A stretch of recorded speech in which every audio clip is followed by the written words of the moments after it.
তো এর মধ্যে হয়েছে কি, চট্টগ্রামের বাঁশখালী ওই এক এনসিপি সংগঠনকে মাইরে একেবারে ফাইটে ফেলিছে বিএনপি, যে দেখেন নাম। তো এনসিপির নাসির পাটোয়ারি ও আবার নাকি বারবি বারবি কয়, তোর বক্তব্যের জবাব সালাউদ্দিন দিছে ওই হাত তুলে, গায়ে হাত তুলে মাইরে পিটে। আমরা কিছু কইছিলাম, আমরা ওই জুতা মারিছিল না লোকজন, মারিছে। এবার আমরা গেলাম মার বিকলে সালাউদ্দিনের লোকজন, শিবরাত্রির বডিগার্ডকে তো নিয়মিত তোষণ কইরা ফোজো পাগলা আর ওই যে ইন্ডিয়ান চ্যানেলে যে দেশ বিরোধী বক্তব্য দেয় রুমিন পারানা এবং প্রবাসীদের অপমান করে পাপিয়া, এই সমস্ত ঘটনায় আমরা এখন যদি পাপিয়াক বাম্বু দিই ক্যাঙ্কা হবে। এক নাসির পাটোয়ারি একটা রাজনৈতিক বক্তব্য দিছে, শুরু হয়ে গেল প্রকাশ্যে হামলা। চরমনাইকে সালাউদ্দিন সাহেব বলছে চরের দল, আর কয়েকটি দল সরোয়ার্দী উদ্যানে জনসভা করেছে, বলছে সংসদের নিম্ন কক্ষে অনুপাত চাই, উচ্চ কক্ষে অনুপাত চাই, অনুপাত ছাড়া নাকি বাংলাদেশে নির্বাচন হবে না। যারা এই কথা বলছে তারা একটা চরের দল, তারা কখনো একটি আসনও পায় নাই, একটা মেম্বার চেয়ারম্যানও হইতে পারে নাই। শেষ পর্যন্ত একটা সিটি কর্পোরেশনের নির্বাচনে আওয়ামী লীগের অধীনে নির্বাচনে গিয়েছে, সেই নির্বাচন আমরা অর্জন করেছিলাম, সেখানে একটা দন্তম বা আরক শহীদ হয়ে গিয়েছে। শুধু ছাত্রদের মুতে ভাষায় দিতে চাইছিল। এগুলো কি, এই কথা বললে একেবারে স্যাট করে উঠলে হবে। 16 বছর চোদনের উপরে থেকে সালাউদ্দিনের মতো নেতারা খারাপ হয়ে গেছিল। কক্সবাজারের নাকে খত দিয়া বদিয়ার বাইকটা জাফরের ভয়ে রাজনীতি করেছে বলে জানি না আমরা। আর আজ জুলাইয়ের এক তরুণের রাজনৈতিক বক্তব্যের জবাব দিচ্ছে গায়ে হাত তুলিয়া, গাড়ি বাউরে হামলা করিয়া, পথসভার মঞ্চ ভেঙে দিয়া। এই বিএনপি বড় বড় নেতারা খুব হুঙ্কার দেয়, কিন্তু শহীদ সালাউদ্দিন কাদের চৌধুরী ফাঁসির পরে সারা দেশে একদিন হরতাল দিতে পারে নাই। চট্টগ্রামে আধা বেলা হরতাল ডেকে দায়িত্ব সারিছিল, এখন এদের হ্যাডম বেরিয়েছে, আর্কিলিস হয়ে গেছে। এইসবের পরিণতি গেলে খুবই খারাপ হবি। আমরা যখন ছাত্র রাজশাহীতে, তখন পাপিয়া ও রাজশাহী ইউনিভার্সিটির ছাত্র দল নেত্রী তুখোর বক্তা। পাপিয়া তখন ক্রেজ আর কি, পাপিয়া আসবে বক্তৃতা দিবে, শুনলে পাবলিক ঝাইপে পড়ে। আমিও খালি শুনি পাপিয়া নামে এক নেত্রী আছে, হেভি বক্তি মাঝারে, এত শোনা হয়নি কখনো। এর মধ্যে পলিটেকনিকে ইলেকশন হবে, আমি কাজ করতেছি দিন রাত, এটি আমাদের ক্যান্ডিডেট আছে, ভালো ক্যান্ডিডেট জিতবে আমরা জানি। হেভি গরম পড়িছে, রাজশাহীর গরম তো জানেন, চান্দি ফাটানো গরম। তো পাপিয়া আসিছে প্যানেল পরিচিতি অনুষ্ঠানে, গরমে ত্রাহি ত্রাহি অবস্থা। তো পাপিয়া বক্তৃতা দিতেছে ওই প্যানেল পরিস্থিতি, ছাত্র দল এই নির্বাচনে জিতবে, সেদিন ওরা যে কান্না করবে, সেই কান্নার পানিতে যে বন্যা হবে, সেই বন্যার পানিতে আমরা সাঁতার কেটে কেটে উল্লাস করব। ওই যে গরম, ওই গরমের চাইতেও বেশি গরম নিয়ে আমরা বিজয়ী হব। এর মানে কি? সেই দিন বাগে খেয়েছে, তারপরে 36টা বসন্ত পার হয়ে গেছে, তাও গরমের চাইতে বেশি গরম, এই কথার মানে বুঝি নাই। আপনারা বুঝিছেন? হ্যাঁ, বুঝেন নাই? এই জন্যই কবি পুলক বন্দ্যোপাধ্যায় লিখেছিল, তুমি কি যে বলো বুঝি না, তোমার মুখের পানে চাহিলে আমি কিছু শুনি না। তুমি কি যে বলো বুঝি না। আল্লাহর কি অসীম কুদরত, কিছুদিন আগে এই গরমের উপরে থাকা কথাটার মানে বুঝেছি। এটা নাটকের ক্লিপ দেখে আপনারাও শুনেন, এই যে এটা। চেহারা তো মাশাআল্লাহ ভালো। তো যাই হোক, ক্যাবলা কোন দিকে? ক্যাবলা কি? আরে পশ্চিম পশ্চিম। এদিকে। এইরকম টেলিভিশন দেখি না, টেলিভিশনটা একটু সারা তো। এটা টেলিভিশন না। তাহলে এটা কি? এটা জানার আপনার দরকার নাই, গরম লাগলে খবর দিন। আমি তো গরমের উপরে সব সময় আছি। পাপিয়া এখনো গরমের উপরেই আছে, বুঝছাও? তো ইলেকশনে ছাত্র দল জিতে নাই, ছাত্র ইউনিয়ন জিতেছিল। তো ভিপি সহ কয়েকটা আসনে এখন কইতে পারেন এই হারমোনিয়াম পার্টি ছাত্র ইউনিয়নে আবার জিতেছিল ভিপি ইলেকশনে। ওই সময় মানে 90-এর ছাত্র ইউনিয়ন আলাদা ছিল। ওই সময় রাজশাহী কলেজে ছাত্র ইউনিয়নের ভিপি, পলিটেকনিকে ছাত্র ইউনিয়নের ভিপি, বিআইটিতে ছাত্র ইউনিয়নের জিএস, আর রাজশাহী মেডিকেল কলেজে ছাত্র ইউনিয়নের জিএস তো আমি ছিলেন। তো যাই হোক, পাপিয়া আবার বিএনপি হারানোর কোশিশ করছে। দেখেন প্রবাসীদের ভোট নিয়ে কি বলে। থেকে এসে কেউ যদি মেম্বার হয় সেটাকেই মানতে চায় না। আবার প্রবাসী ভোটাররা রেমিটেন্স দেয়, তো তাদের পরিবারের জন্য তারা টাকা পাঠায়, তাদের পরিবার ভিটামাটি বিক্রি করে ছেলেকে বিদেশ পাঠায়। তো সে তার দায়িত্ব আছে তার পরিবারকে টাকা পাঠানোর। তার জন্য বাংলাদেশের রাজনীতিতে অংশ দিতে হবে, ভোটার বানাতে হবে। কে বলছে? বাংলাদেশের সুখ দুঃখ একটা নিরাপদ জায়গা থেকে তারা প্রতিবাদ করে। আমাদের মতো রংপানি থেকে, রিমান্ড থেকে, লোহার রড থেকে থেতলা করা, আর পুলিশ পিটানি, আর দিনের পর দিন 40 দিন 50 দিন থানা ও থানা করে বেঞ্চের উপর বসায় থেকে রিমান্ড কার্যকর করা, এগুলো কি প্রবাসী ভোটাররা কখনো তারা কি ভুক্তভোগী? তো ভুক্তভোগী না তো ভোটার ভুক্তভোগী হতে যাবে কেন? ভোটার অংশ তার হতে যাবে কেন? এগুলো মাঠ থেকে কি সুপারিশ আসে, এইটা তো বুঝতে হবে। বিএনপির রিজভি ভাই কইছিলেন আওয়ামী লীগে কি একটা ভদ্রলোক নাই, কিন্তু রিজভি ভাই এরকম মূর্খ আর উন্মাদকে কেন দলে রাখিছেন? ও তো রাজনীতির কিছুই বুঝে না, ওর মাথাত কেউ ঢুকেছে প্রবাসীরা বিএনপি ভোট দিবি না, আর ওই সারিন্দা বাজানো শুরু করেছে প্রবাসীদের ভোটই দিবার দিবি না, যাতে যেন বিএনপি জিতে। প্রবাসীরা জেল জুলুম সহ্য করে না, তাই ভোট দিবার পারবে না। হ্যাঁ, ওই এখনো গরমের মধ্যে আছে। আমাক কয় সকলে, দাদা ও কিছু করবেন না। কি আর কমু, ওর মাথার স্কুপ কুটি খুলে পড়েছে, ওটা খুঁজে দেয় না, ওটা খুঁজে দেওয়া লাগবে, তাহলে ঠিক হয়ে যাবে সব। বেশি গরম পড়েছে বোধ হয়।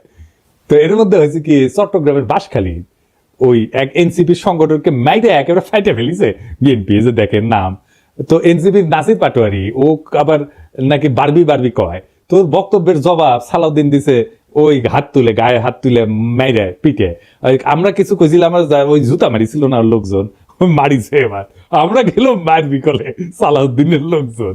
সোহরাওয়ার্দীর বডিগার্ডকে তো নিয়মিত তোষণ কইরা ওই ফজো পাগলা আর ওই যে ইন্ডিয়ান চ্যানেলে যে দেশ বিরোধী বক্তব্য দেয় রুমিন পারানা, এবং প্রবাসীদের অপমান করে পাপিয়া, এই সমস্ত ঘটনায় আমরা এখন যদি ধরে পাপিয়াক বাম্বু দিই ক্যাঙ্কা হবে।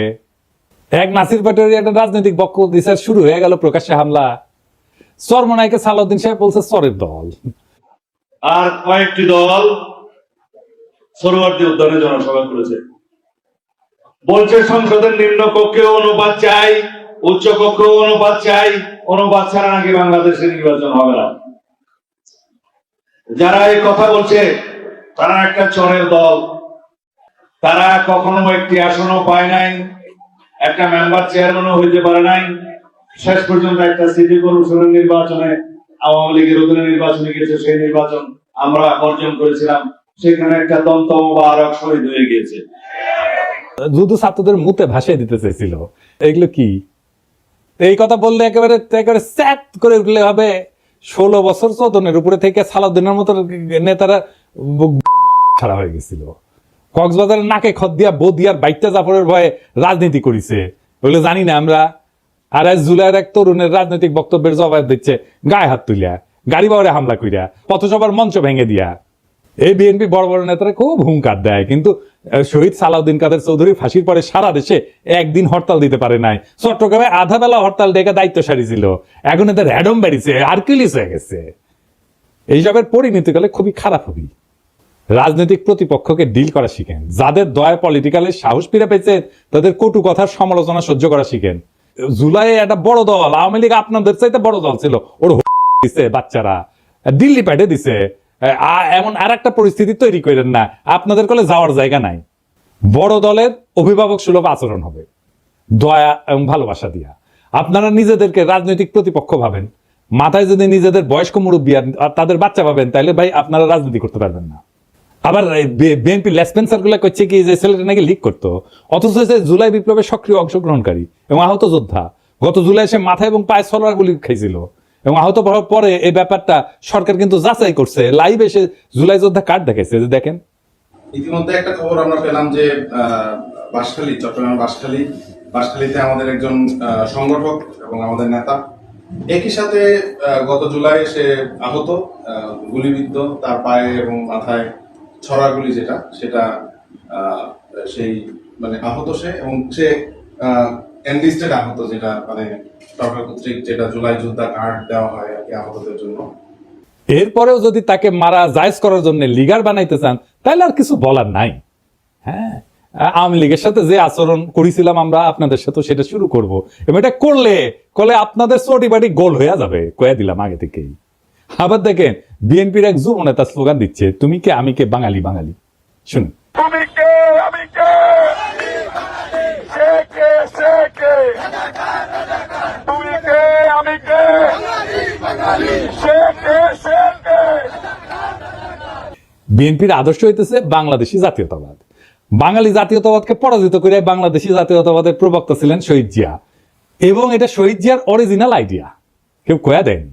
শহীদ জিয়ার রাজনীতিকে এরা কব্বর দিয়ে দিল, এরা বিএনপিকে আওয়ামী লীগ বানায় ফেলতেছে।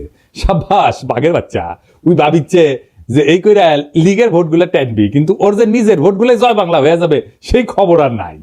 তো এই নয়ন সম্পর্কে শোনা যায় নাকি প্রচুর চাঁদাবাজি করেছে, জানি না। নয়ন, তুমি কিছু মাইন্ড করো না, শুনিচ্ছি আর কি, সত্য মিথ্যা জানি না।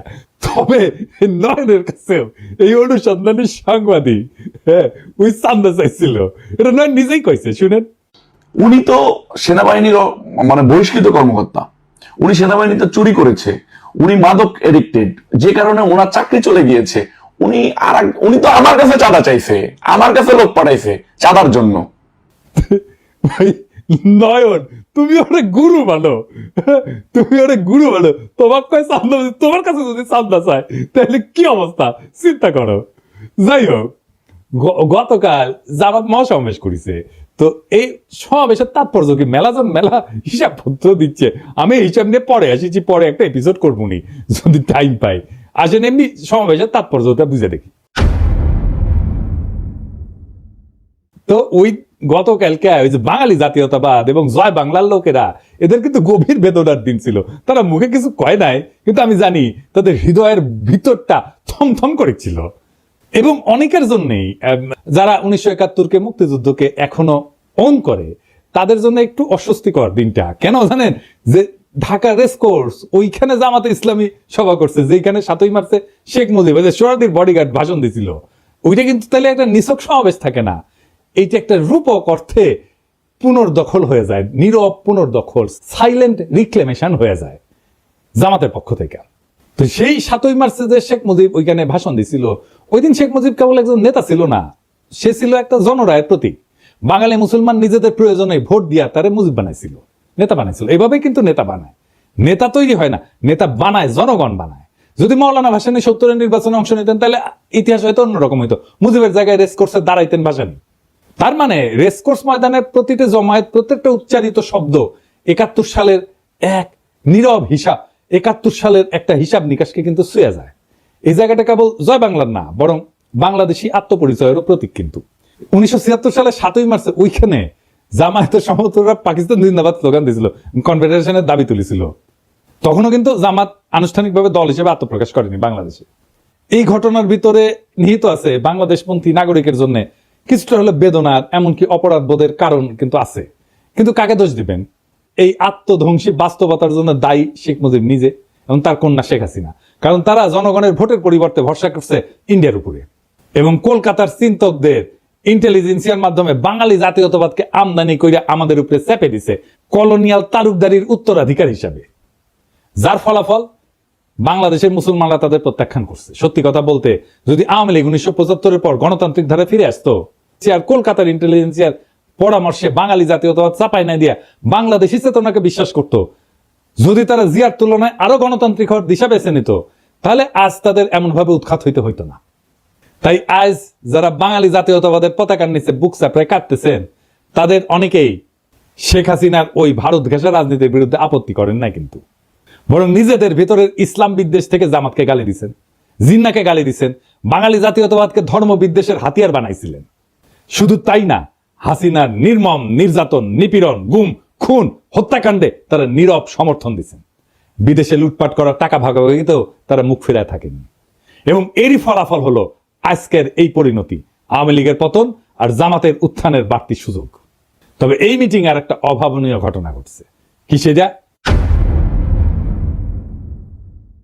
জামাতের আমির, আমার অত্যন্ত পছন্দের বড় ভাই, তিনি 2বার বক্তৃতা দিতে গিয়ে কোলাপস করে পড়ে গেছে। এইটা কি একটা রাজনৈতিক দলের নেতার জন্য কাম্য একটা বিষয়, কাম্য ঘটনা? এর ফলে কি জামাত আগাইলো না পিছাইলো? জামাতের কি দুর্নাম হবে? ওনার কি নেতৃত্বের সামর্থ্য নিয়ে প্রশ্ন উঠবে? না, এতে ওনার জনপ্রিয়তা বাড়বে। হিসাব করে দেখেন কারণটা কি? এতে একটা আবেগের সংহতি তৈরি হয়। নেতা যদি হঠাৎ অসুস্থ হয়ে পড়ে, জনগণ তাকে রক্ত মাংসের মানুষ হিসেবে দেখতে শুরু করে এবং একটা সহানুভূতির ঢেউ তৈরি হয়। মানুষ মনে করেন তো দেশের জন্য এরকম করছেন, এই অনুভূতি কাজ করে। এইভাবে কোলাপস করলে তাকে একজন ত্যাগী যোদ্ধা হিসেবে তুলে ধরে। দেখো দেখো দেশের জন্য কতটা কষ্ট করতেছে, এই বার্তা ছড়ায় পড়ে। পলিটিক্সে সবাই কথা বলে, কিন্তু সবাই কথা বলার মতো থাকে না। আর যখন কেউ কথা বলার মাঝখানে হঠাৎ এইভাবে নিঃশ্বাস হারায় ফেলেন, তখন মঞ্চ কেঁপে ওঠে একটা শরীরের পতনে। তখনই শুরু হয় এক নতুন ধরনের রাজনীতি। না, আমরা বীরত্বের কথা বলতেছি না, বলতেছি ভাঙনের মধ্যে দিয়ে উত্থানের কথা। যখন নেতা কোলাপস করেন, তখন তিনি কেবল মাটিতে পড়েন না, তিনি পড়ে যান মানুষের হৃদয়ের গভীরে। শফিক ভাই এইভাবেই হৃদয়ের গভীরে পড়ছেন। যেটা ঘটছে আমরা দেখছি, একটা জনসভা, লক্ষ লক্ষ মানুষের ভিড়, নেতা কথা বলতেছেন, সরাসরি আগুন জ্বলা ভাষণ, হঠাৎ থেমে গেলেন, নিঃশ্বাসের শব্দ বেড়ে যায়, এক পা দুই পা করে তারপরে ধপাস করে পড়ে গেলেন মঞ্চে। অনেকে চিৎকার করে উঠছেন, কিন্তু তিনি কি সত্যি পড়ে গেছেন, নাকি ঠিক তখনই তিনি মানুষের হৃদয়ে উত্থান করেন? আমি কয়েকটা আন্তর্জাতিক ঘটনার কথা বলি। রবার্ট এফ কেনেডি ভাষণ শেষে গুলিবিদ্ধ হয়ে মঞ্চে পড়ে যান। কোন রাজনৈতিক প্রতীক কখনো এত রক্তে জন্ম নেয়নি। তার জন্য পোস্টার ছাপা হয়, এতেই উনার জনপ্রিয়তা আকাশচুম্বী হয়ে যায়। রাজনীতি মানে কিন্তু পারফেকশন না। মানুষ চায় একজন তার মতো একজন মানুষ, তার মতো একজন ভাঙা নেতা, যে তার মতো কষ্ট পায়, যে তার মতো কাঁদে, যে তার মতোই ভালনারেবল। এটাই হিরোইক সাফারিং এফেক্ট। নেতা যদি ভোগে, জনগণ তাকে ভালোবাসে। ফরাসি চিন্তাবিদ জালুক ন্যান্সি উনি বলছিলেন, যে শরীর কষ্ট করে সেই সত্য বয়ে আনে। আর জর্জিও আগাম্বেন উনি বলছিলেন, the moment the sovereign body collapses the political soul rises. তাহলে প্রশ্ন দাঁড়ায়, নেতা যখন পড়ে যায় তখন কি উঠে আসে? উঠে আসে ক্ষমতার নতুন ভাষা। ভাঙন থেকে উঠে আসে এক নতুন প্রতীক, যেখানে নেতা আর কেবল মানুষ না, তিনি হয়ে ওঠেন সিনেমার মতো সাহসের স্থাপত্য, বীরত্বের প্রতীক, আস্থার জায়গা, ভরসার জায়গা, এবং মানুষ কানেক্ট করতে পারে তার সাথে। নেতৃত্ব সবসময় ভাষণের মধ্যে থাকে না, এইভাবে পতনের মধ্যেও থাকে। তাই এটা সিম্বলিক ব্রেকডাউন। ফরাসি দার্শনিক রোলা বার্ট বলছিলেন যে মৃত্যুর কাছাকাছি যাওয়ার প্রত্যেকটা মুহূর্তই একটা রাজনৈতিক পুনর্জন্মের আভাস দেয়। নেতা যখন কোলাপস করে তখন মানুষ বোঝে এই লোক নিজের চেয়েও বড় কিছুতে বিশ্বাস করে। আর এখানেই আসে এক গভীর থিওরি, যেটা আগে বলছি, হিরোইক সাফারিং এফেক্ট। নেতা যখন কষ্টে পড়ে তার প্রতি সহানুভূতি বাড়ে, আর সহানুভূতির সাথে আসে বিশ্বাস। বিশ্বাস থেকে তৈরি হয় কারিশমা। জার্মান সমাজ বিজ্ঞানী ম্যাক্স ওয়েবার বলছিলেন, কারিশমা হচ্ছে এক ধরনের ঐশ্বরিক বা অতিপ্রাকৃত বৈধতা, যা দুর্দিনে প্রকাশ পায়।